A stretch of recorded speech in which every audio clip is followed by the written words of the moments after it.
Hello, my name is Samia Abdul Salam, and you are listening to my philosophy project, Black Table Talks. In this episode, we will overview Nguyen's philosophy of games and dissect the concept of games as an art. What is a game? I would say a game is a shared or individual activity partaken for the sake of the activity, with illusory and pre-illusory goals and rules as we've discussed in class. My main priority is to analyze whether games are a form of art. To save you 15 minutes or 10, I do believe as such, but there are various reasons why. Within Nguyen's piece of literature, The Philosophy of Games, I have been proposed to a new way of thinking that already aligned with my intuition. However, there are two factors of which I would disagree with within his proposal. Within this podcast episode, we will overview the historical context of games and art, various forms of arts and games. We will dive deeper into my comparing and contrasting views while dissecting the argument of Nguyen. We will be tying in the concept of the magic circle proposed by Huizinga in order to help support my claims in regards to digital games, specifically being a form of art. Thank you for listening, and please brew your tea and get ready for this philosophical episode of Brown Table Talks. Games, I am sure, have been around since we, the human race, have been around, because as we grow bored, we seek tasks to maintain our simple minds and pass the time. That being said, the first game, according to historians, dates back to the Bronze Ages. But games have been around way before then, and proof was shown in Kemet, also known as ancient Egypt, where pharaohs were buried with this game Senet. During the 1950s and 60s, many computer games and simulations started becoming popular over here in the westernized parts of the world. During my recollection, I used to have handheld devices, like fake computer screens, they would just like make sounds and light up according to the buttons you pressed. But as the digital age started to rise, games started transitioning to more advanced held hand devices, such as a lot of Game Boys, DS's, Nintendos, etc. This sparked up the market for consoles, and for those who could afford them, the larger ones that could plug into your TVs. For example, I have my setup. This is my gaming setup. The consoles is what I believe started to evolve the game industry, and is when I would consider games to now be considered art. This is where my views with Nguyen start to differ.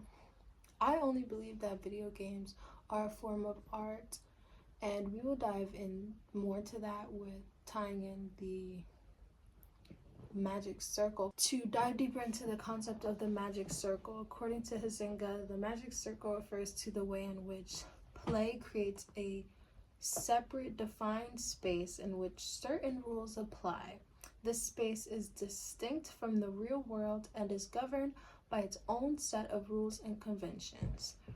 So, in other words, the magic circle is a fictitious realm that is separate from everyday life. You can take upon frivolous and fruitless acts for the sake of naive enjoyment, to put it up and only to cast away as if it held no importance to your overall larger goals in life. And not saying it can't make those impacts on your life if it all of a sudden holds a greater importance to you than a game or piece of art. This is an important concept to consider when The concept of the magic circle is important to consider when analyzing the development of games. The element of imagination, or the magic circle, seem to be more utilized in simple board games opposed to modern day tech games. I will say the magic circle, although an element, isn't essential in providing an enjoyable experience within digital games. More so is the control of autonomy. This is an element Nguyen proposes within his piece of literature that we will expand upon later on. A lot of forms of art vary on their levels of utilizing the magic circle in a way. Historical board games seem to centralize around this idea of play more than digital games do, whereas digital games exhibit more of a creative stimulation. The transition from 3D to 4D is where I believe games started to exhibit elements of art. Games went from a task to an experience. When games morphed and the mastery of creating them transcended intellectual prowess and instead tapped into creative outlets in order to create and simulate an experience for others, this is when I believe games became art, the digital age. As the format of games changed, we started to see an influx of different themes, I would say. So current day board games revolve around Stranger Things. Board games and 3D games have become more creative. However, the notion still stands that they do not possess the same value that art brings forth. More just the enjoyment of the play itself. I believe this addition of a dimension, whether that be sound, time, vibration of your controllers, the headsets that are fully immersive, I believe all these adds value to the game than more than just enjoyment and entertainment. The same value that you receive from art. At that point, the game master has created more than just a task to fulfill time and desires to whatever niche group. They also did not choose to maximize efficiency and understanding of the game by adding these elements. They are there intentionally for creative purposes. So it doesn't affect the autonomy of the user at all necessarily, but guides their experience.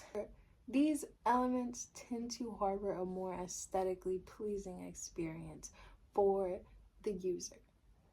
As a gamer herself, to touch on art, there are 7 main genres of art: painting, sculpture, literature, architecture, theater, film, and music. So within these genres, you see overlaps of elements used, and these elements are normally balance, unity, variety, repetition, perspective, promotion, harmony, emphasis, rhythm, movement, so on and so forth, which are elements and more presented by digital games. Nguyen argues that games can be considered a legitimate form of art distinct from other traditional forms like painting, literature, and the others that I had mentioned. He poses that what sets game apart is their interactive nature, which allows players to engage with the work on a deeper, more personal level. And to this notion, I completely agree.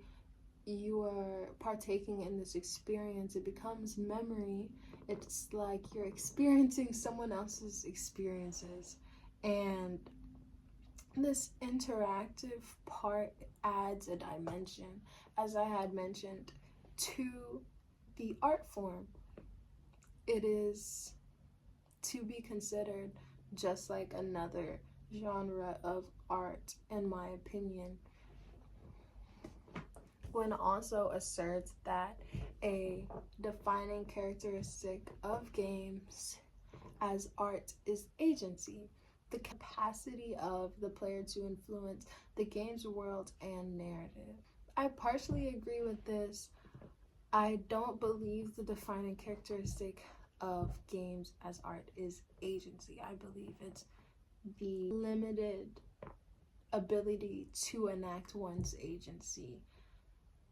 You are still within a limited realm of possibility, of movement, of structure, of presentation, all of which are according to someone else's intentions and creative outlets. So to this extent, I disagree with Nguyen. He contends that this agency is central to experiencing the experience of playing, making games distinct from passive forms of art, which in a way is true. It does distinct it from the passive forms of art. However, it still holds some sort of tie, because within forms of art, you still are up to interpretation, but you are guided by the intentions of the creator, much like that of games. So movies are art, drawing is art, music is art. How come games are not? All of the things I just mentioned are essentially features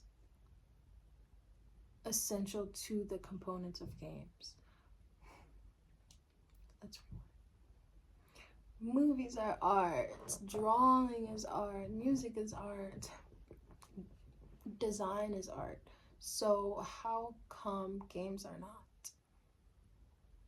The largest aspects of games are art, and if you were to take away any of said elements, there would be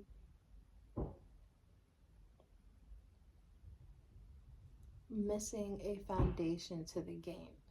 Without the graphics, the game would be a board game. It would be baseless, it would be boneless. Without the music, there would be no immersion. Without the intricate code used to create the fluid game design, there would be no presence of a video game.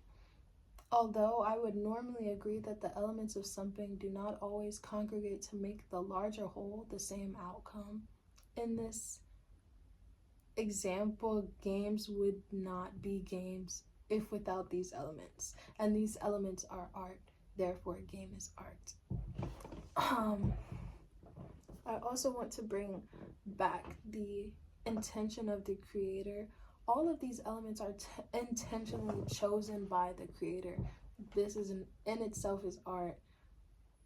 The creator is choosing a place, time, or lack thereof to hold their creation for us to experience. So the graphics, for example, the type of graphics used can still fit within the 4 main types of visual art. So there's realism, surrealism, impressionism, and post-impressionism, all of which are types of graphics used within games as well. Same with music, different genres of music to correlate and tie in the immersion. It's much like a movie, just with the added interaction.